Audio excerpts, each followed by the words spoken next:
Au nom d'Allah, le tout miséricordieux, le très miséricordieux.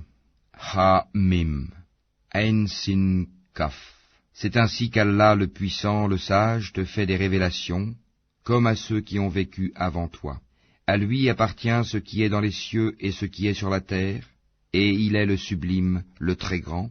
Peu s'en faut que les cieux ne se fendent depuis leur fête, quand les anges glorifient leur Seigneur, célèbrent ses louanges, et implorent le pardon pour ceux qui sont sur la terre. Allah est certes le pardonneur, le très miséricordieux. Et quant à ceux qui prennent des protecteurs en dehors de lui, Allah veille à ce qu'ils font, et tu n'es pas pour eux un garant. Et c'est ainsi que nous t'avons révélé un Coran arabe, afin que tu avertisses la mère des cités, la Mecque, et ses alentours, et que tu avertisses du jour du rassemblement, sur lequel il n'y a pas de doute, un groupe au paradis, et un groupe dans la fournaise ardente. Et si Allah avait voulu, il en aurait fait une seule communauté, mais il fait entrer qui il veut dans sa miséricorde, et les injustes n'auront ni maître ni secoureur. Ont-ils pris des maîtres en dehors de lui? C'est Allah qui est le seul maître, et c'est lui qui redonne la vie aux morts, et c'est lui qui est omnipotent. Sur toutes vos divergences, le jugement appartient à Allah. Tel est Allah, mon Seigneur, en lui je place ma confiance, et c'est à lui que je retourne repentant. Créateur des cieux et de la terre, il vous a donné des épouses, issues de vous-même, et des bestiaux par couple, par ce moyen il vous multiplie. Il n'y a rien qui lui ressemble, et c'est lui l'audient, le clairvoyant. Il possède les clés des trésors des cieux et de la terre, il attribue ses dons avec largesse, ou les restreint à qui il veut, certes, il est omniscient. Il vous a légiféré en matière de religion ce qu'il avait enjoint à Noé, ce que nous t'avons révélé, ainsi que ce que nous avons enjoint à Abraham, à Moïse et à Jésus. Établissez la religion, et n'en faites pas un sujet de division. Ce à quoi tu appelles les associateurs leur paraît énorme. Allah élit et rapproche de lui qui il veut, et guide vers lui celui qui se repent. Ils ne se sont divisés qu'après avoir reçu la science, et ceci par rivalité entre eux. Et si ce n'était une parole préalable de ton Seigneur pour un terme fixé, on aurait certainement tranché entre eux. Ceux à qui le livre a été donné en héritage après eux sont vraiment à son sujet, dans un doute troublant. Appelle donc les gens à cela, reste droit comme il t'a été commandé, ne suis pas leur passion, et dis, je crois en tout ce qu'Allah a fait descendre comme livre, et il m'a été commandé d'être équitable entre vous. Allah est notre Seigneur et votre Seigneur, à nous nos œuvres et à vous vos œuvres. Aucun argument ne peut trancher entre nous et vous. Allah nous regroupera tous, et vers lui est la destination. Et ceux qui discutent au sujet d'Allah après qu'il a été répondu à son appel, leur argumentation est auprès d'Allah sans valeur. Une colère tombera sur eux, et ils auront un dur châtiment. C'est Allah qui a fait descendre le livre en toute vérité, ainsi que la balance, et qu'en sais-tu? Peut-être que l'heure est proche. Ceux qui n'y croient pas cherchent à la hâter, tandis que ceux qui y croient en sont craintifs, et savent quelle est la pure vérité.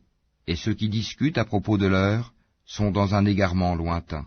Allah est doux envers ses serviteurs, il attribue ses biens à qui il veut, et c'est lui le fort, le puissant.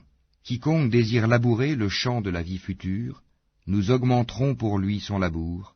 Quiconque désire labourer le champ de la présente vie, nous lui en accorderons de ses jouissances, mais il n'aura pas de part dans l'au-delà. Ou bien aurait-il des associés à Allah qui auraient établi pour eux des lois religieuses qu'Allah n'a jamais permises? Or, si l'arrêt décisif n'avait pas été prononcé, il aurait été tranché entre eux. Les injustes auront certes un châtiment douloureux. Tu verras les injustes épouvantés par ce qu'ils ont fait, et le châtiment s'abattra sur eux inéluctablement. Et ceux qui croient et accomplissent les bonnes œuvres seront dans les sites fleuris des jardins, ayant ce qu'ils voudront auprès de leur Seigneur. Telle est la grande grâce. Telle est la bonne nouvelle qu'Allah annonce à ceux de ses serviteurs qui croient et accomplissent les bonnes œuvres. Dis, je ne vous en demande aucun salaire si ce n'est l'affection eu égard à nos liens de parenté, et quiconque accomplit une bonne action, nous répondrons par une récompense plus belle encore. Allah est certes pardonneur et reconnaissant. Ou bien ils disent, il a inventé un mensonge contre Allah. Or si Allah voulait, il scellerait ton cœur. Par ces paroles, cependant, Allah efface le faux et confirme le vrai. Il connaît parfaitement le contenu des poitrines.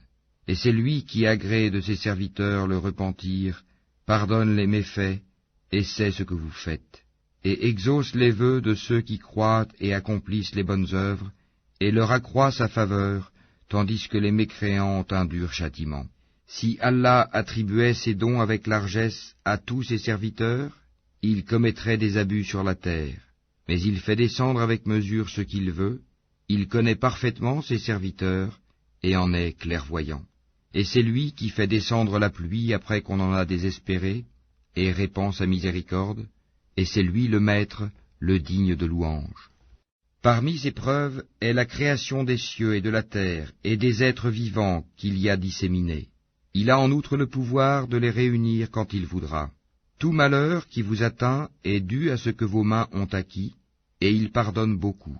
Vous ne pouvez pas échapper à la puissance d'Allah sur terre, et vous n'avez en dehors d'Allah ni maître ni défenseur. Et parmi ces preuves sont les vaisseaux à travers la mer, semblables à des montagnes. S'il veut, il calme le vent, et les voilà qui restent immobiles à sa surface. Ce sont certainement là des preuves pour tout homme, endurant et reconnaissant. Ou bien il les détruit en punition de ce qu'ils ont acquis comme péché. Cependant il pardonne beaucoup. Ceux qui disputent à propos de nos preuves savent bien qu'ils n'ont pas d'échappatoire. Tout ce qui vous a été donné comme bien n'est que jouissance de la vie présente, mais ce qui est auprès d'Allah est meilleur et plus durable pour ceux qui ont cru et qui placent leur confiance en leur Seigneur, qui évitent de commettre les péchés les plus graves ainsi que les turpitudes, et qui pardonnent après s'être mis en colère, qui répondent à l'appel de leur Seigneur, accomplissent la salate, se consultent entre eux à propos de leurs affaires, dépensent ce que nous leur attribuons, et qui, atteints par l'injustice, ripostent. La sanction d'une mauvaise action est une mauvaise action, une peine identique. Mais quiconque pardonne et réforme, son salaire incombe à Allah. Il n'aime point les injustes. Quant à ceux qui ripostent après avoir été lésés, ceux-là pas de voie, recours légal contre eux. Il n'y a de voie de recours que contre ceux qui lèsent les gens et commettent des abus contrairement au droit sur la terre. Ceux-là auront un châtiment douloureux.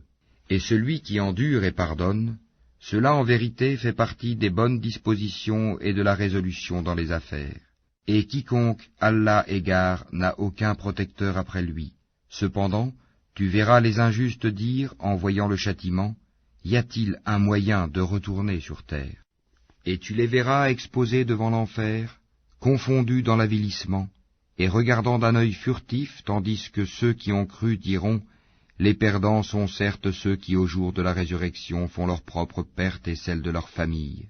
Les injustes subiront certes un châtiment permanent.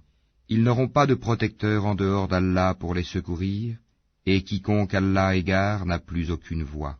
Répondez à l'appel de votre Seigneur, avant que ne vienne un jour dont Allah ne reportera jamais le terme. Ce jour-là, nul refuge pour vous, et vous ne pourrez point nier vos péchés. S'ils se détournent, nous ne t'avons pas envoyé pour assurer leur sauvegarde, tu n'es chargé que de transmettre le message, et lorsque nous faisons goûter à l'homme une miséricorde venant de nous, il en exulte. Mais si un malheur les atteint pour ce que leurs mains ont perpétré, l'homme est alors très ingrat.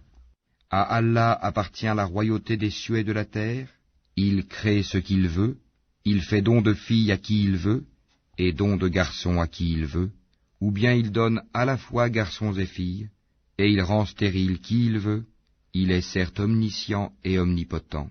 Il n'a pas été donné à un mortel qu'Allah lui parle autrement que par révélation, ou de derrière un voile, ou qu'il lui envoie un messager, ange, qui révèle par sa permission ce qu'Allah veut.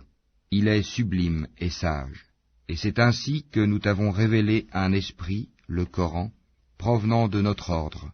Tu n'avais aucune connaissance du livre ni de la foi, mais nous en avons fait une lumière par laquelle nous guidons qui nous voulons parmi nos serviteurs, et en vérité, tu guides vers un chemin droit. le chemin d'Allah, à qui appartient ce qui est dans les cieux et ce qui est sur la terre. Oui, c'est à Allah que s'acheminent toutes les choses.